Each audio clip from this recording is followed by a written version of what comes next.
اس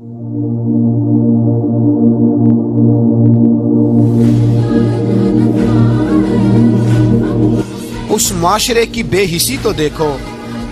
بیٹی جان ہوتی ہے باپ کی، بیٹی رونق ہوتی ہے گھر کی۔ ایک آدمی کے 11 بیٹے ہیں تو مجھے ایک دفعہ کہنے لگا دعا کریں اللہ مجھے بیٹی بھی دے۔ تو میں نے کہا 11 بیٹے ہیں، کہنے میری تو منجی نو رونا بھی کسے نہیں، بیٹے تو نہیں یہ کام کرتے، دعا کریں اللہ بیٹی دے، میری چارپائی کے پاس تو کوئی بیٹھے۔ او بھائی بیٹی جو اتنے وقار والی ہوئی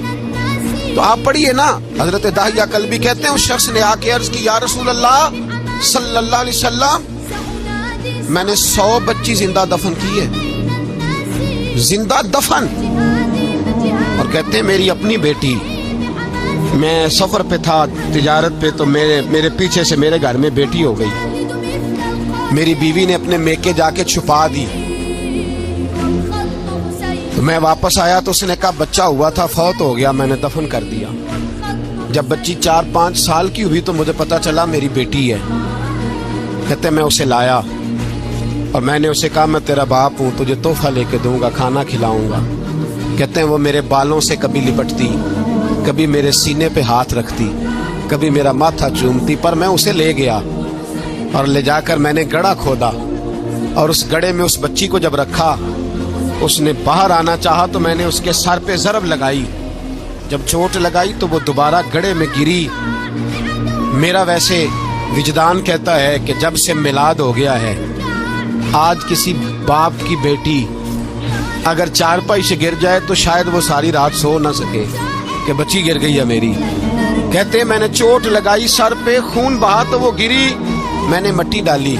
وہ ابا جی کہتی رہی۔ کہتے ہیں جب اس کا وجود چھپ گیا اور اس کے چہرے پر مٹی پڑنے لگی تو اس نے ایک لفظ کہا، وہ لفظ مجھے آپ کے پاس لایا ہے۔ وہ بیٹی کہنے لگی اے اللہ بتا تیرا رحمت للعالمین نبی کب آئے گا؟ یا اللہ بڑی بیٹیاں دفن ہو گئیں، بڑی مائیں منڈیوں میں بک گئیں، غریب بڑے لٹ گئے، پریشانیاں بڑی بڑھ گئیں، اللہ بتا نا تو اسے کب بھیجے گا؟ اب کتنی دیر ہے، اندھیرا بڑا گہرا ہو گیا، اب نہیں جیا جاتا، اب نہیں سہا جاتا، اللہ تو کب بھیجے گا؟ حضرت داہیہ کلبی کہتے ہیں وہ بتا رہا تھا اور نبی کریم بار بار اپنی چادر کا پلو اٹھاتے تھے اور اپنے آنسو پوچھتے تھے، بار بار چادر کا پلو اٹھاتے تھے اور آنسو پوچھتے تھے، بار بار اٹھاتے تھے آنسو پوچھتے تھے۔ حضرت داہیہ کلبی کہتے ہیں حضور نے پوچھا تیری جرت کیسے ہوئی، تو حوصلہ کہاں سے لایا؟ اس نے کہا محبوبہ پتہ نہیں،